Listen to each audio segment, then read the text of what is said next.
बहुजन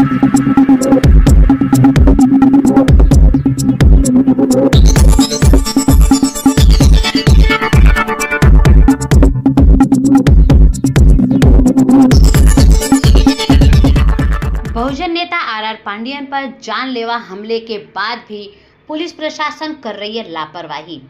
उनकी लापरवाही को देखते हुए संजय मेहरोलिया ने अनशन करने की दी चेतावनी। जी हां, आपको बता दें, बहुजन नेता आर पांडियन पर आज तकरीबन 8 दिन पहले हमला हुआ था। इन सब के बावजूद भी अभी तक मुख्य आरोपी पुलिस के गिरफ्त से बाहर है। हमले के पीछे की वजह का भी पता नहीं चल पाया है। आपको बता दें, आर पांडियन बहुजन नेता होने के साथ साथ एक समाज सेवक भी हैं। कई सालों से जनता के बीच रहकर सामाजिक कार्य करते आ रहे हैं। डॉक्टर बाबा साहब अम्बेडकर जी के महापरिनिर्वाण दिन 6 दिसंबर को ड्राई डे घोषित करने की मांग को लेकर कई सालों से आंदोलन करते आ रहे हैं। लगातार इन्होंने सरकार को घेरा है। इन सब के बावजूद भी आज इन पर हमला होने के बाद पुलिस प्रशासन लापरवाही बरत रही है, जिससे बहुजन नेताओं में यह लगने लगा है कि बाबा साहब अम्बेडकर के विचारों पर चल रहे लोगों या अम्बेडकरी समाज को हमेशा से न्याय के लिए संघर्ष करना पड़ता है।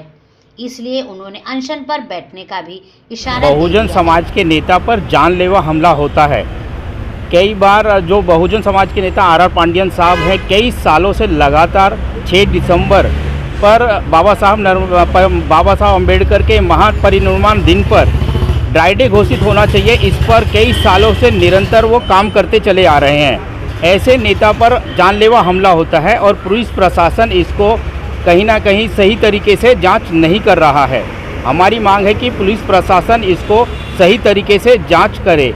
एकमेव ऐसे नेता हैं वो जो हमेशा ही 6 दिसंबर के दिन या बहुजन समाज के लोगों के लिए हित में उनके लिए कार्य करने के लिए निरंतर आगे आते रहते हैं। ऐसे नेता पर जानलेवा हमला हो गया, लेकिन इसके बावजूद भी पुलिस प्रशासन कहीं ना कहीं पूरी तरह से जांच करने में विफल साबित हो रहा है, ऐसा हमें नज़र आ रहा है। अगर पुलिस प्रशासन सही तरीके से जांच नहीं करता तो कहीं ना कहीं हम सभी लोगों को प्रशासन के खिलाफ आंदोलन करना पड़ेगा।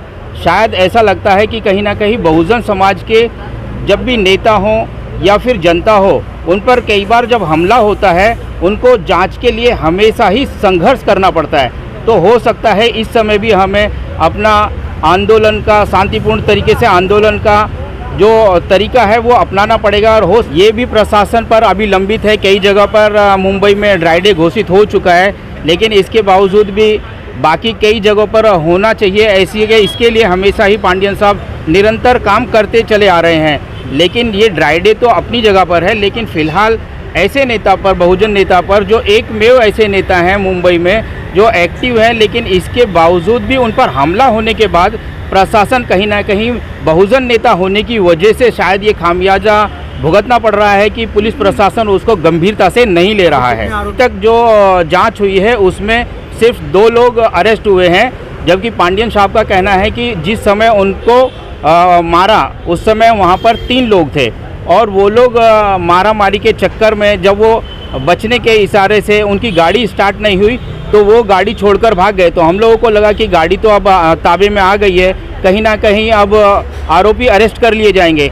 लेकिन यहाँ शायद ही पुलिस ने या फिर पुलिस के साथ लोगों ने, उन आरोपियों ने इस तरह का गेम खेल दिया कि उल्टा पांडियन साहब के ऊपर ही 324 का केस भी लगा दिया। जबकि पांडियन साहब का कहना है कि उनको जब मार रहे थे वो तो पांडियन साहब गिर गए थे और उस समय वो बेहोश थे, जबकि उन लोगों ने उल्टा 324 का केस लगा दिया। ये पुलिस को जांच करना चाहिए। जब आरोपी जो फिरियादी है वो ज़मीन पर पड़ा हुआ है, वो कैसे सामने वालों को मार सकता है? ये केस को क्रॉस केस बना दिया गया है ताकि जो बहुजन नेता है उसकी सही तरीके से ऐसे नेता की जांच ना हो और कहीं ना कहीं पुलिस प्रशासन या फिर पुलिस प्रशासन को गुमराह किया जा रहा है और उसमें पूरी तरह से पुलिस जांच नहीं कर रही है। केस बनाने की जानकारी भी पांडियन साहब को है नहीं, जबकि लेकिन ये क्रॉस केस बन गया तो कहीं ना कहीं ऐसे ये सब देखते हुए तो यही लगता है कि कहीं ना कहीं पुलिस भी किसी दबाव में है जो अभी तक पूरी तरह से जांच नहीं कर रही है। बहुजन नेता हो या जनता हो, कई बार हमेशा ही जो बाहुबली हैं उनका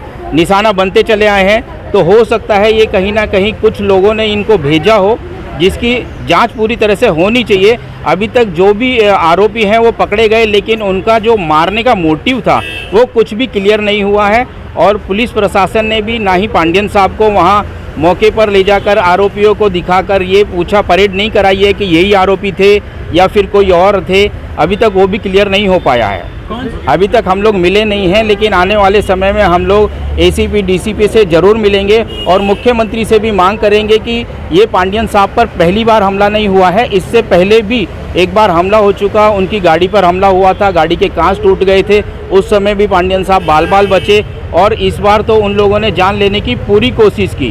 तो कहीं ना कहीं क्या रहेगी संजय जी अभी आप आगे की भूमिका यही रहेगी कि अगर पुलिस प्रशासन सही तरीके से जांच करता है तो ठीक है, वरना तो जैसे मैंने आपको बताया कि बहुजन समाज को हमेशा ही अपने न्याय के लिए संघर्ष करना पड़ता है। तो हो सकता है कि हमें भी पुलिस प्रशासन के खिलाफ संघर्ष करना पड़ेगा इस न्याय को लेने के लिए। ओके। ब्यूरो रिपोर्ट, रियल खबरें।